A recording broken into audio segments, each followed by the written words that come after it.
Sekolah rakyat merupakan sekolah gratis berasrama bagi anak-anak dari keluarga miskin dan miskin ekstrim yang masuk desil 1 dan 2 Data Tunggal Sosial Ekonomi Nasional. Desil 1 mencakup rumah tangga dengan tingkat kesejahteraan terendah 1 hingga 10% secara nasional. Sementara desil 2 mencakup kelompok 11 sampai 20% terendah. Dengan kata lain, calon siswa berasal dari keluarga dengan kondisi ekonomi paling rentan. Sekolah ini bertujuan memutus mata rantai kemiskinan antar generasi. Pemerintah mengatakan bahwa program sekolah rakyat menjadi bagian dari strategi besar pemerintah dalam menyiapkan generasi emas Indonesia.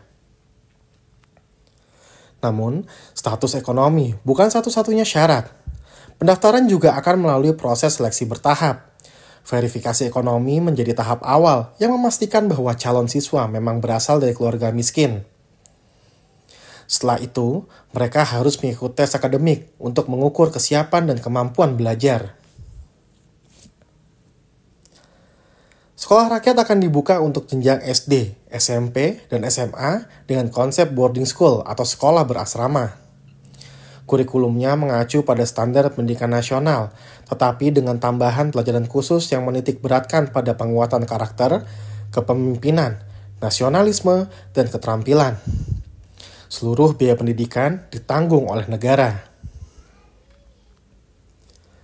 Pemerintah telah menyiapkan 53 lokasi untuk penyelenggaraan sekolah rakyat, tersebar di beberapa daerah seperti Jawa Timur, Jawa Barat, Jawa Tengah, Nusa Tenggara Timur, Kalimantan, dan Papua.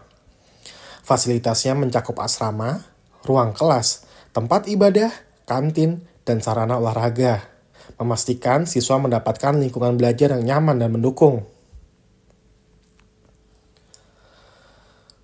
Dilansir dari Antara, program ini merupakan hasil kerjasama lintas kementerian dan lembaga, termasuk Kementerian Pekerjaan Umum, Kementerian Bidang Pemberdayaan Masyarakat, Kementerian Pendidikan, Kementerian Agama, Badan Kepegawaian Nasional, serta pemerintah daerah lainnya yang mencakup perizinan, penyiapan guru, pengembangan kurikulum, dan teknis lainnya. Kementerian Sosial akan mengoperasikan sekolah rakyat mulai tahun ajaran baru 2025-2026. Menteri Sosial Saifullah Yusuf mengatakan ada 65 titik yang dinyatakan layak oleh Kementerian Pekerjaan Umum untuk sekolah rakyat. Jumlah ini akan bertambah. Kementerian Dalam Negeri, Kementerian Pekerjaan Umum, dan Kemensos masih memverifikasi kelayakan 35 titik lainnya. Pria yang akrab disapa Gus Ipul itu mengatakan 65 titik bisa menampung total 6.800 siswa. Apabila 35 titik yang dalam proses verifikasi layak, total sekolah rakyat bisa menampung 10.000 siswa. Dia mengatakan, pemerintah menargetkan mencapai 100 titik untuk bisa dimulai pada Juli tahun ini. Nah, ini adalah bagian dari sentra Handayani. Ada 1,2 hektar yang dibuat untuk sekolah rakyat. Menampung 75 siswa jenjang SMP. Nah, hari ini tadi calon siswa dan calon orang tuanya dikenalkan dengan kondisi sarana-prasarananya yang ada. Sekolah rakyat adalah salah satu program gagasan Presiden Prabowo Subianto dengan penanggung jawab Kemensos.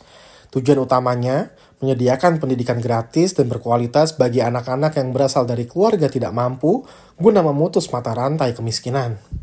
Sekolah ini dirancang menyerupai sekolah asrama atau boarding school.